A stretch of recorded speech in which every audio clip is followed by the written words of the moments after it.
नमस्कार एवं good morning नुआ ब्लॉग रे आपण मानकु सुस्वागत। आज मु जो इलेक्ट्रिक स्कूटीटा आनी पाखापाखि 5-6 मास हो गलानी तो ताको आज सर्विसिंग करने नेबा केमती कौन कॉस्ट आसुची केमती कौन केते टाइम लगुची मु आपनको वीडियो रे जणाउची वीडियो रे बने।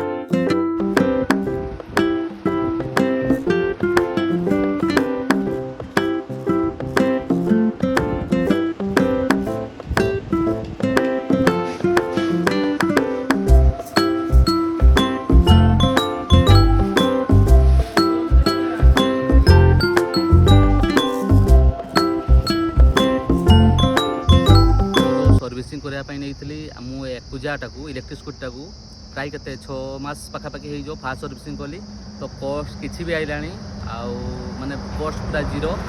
सर्विसिंग टाइम लगिगला पाखापाखि घंटे लगिगला सब जिन हैंडल ग्रीसिंग करैली बैटेरी चेकअप है।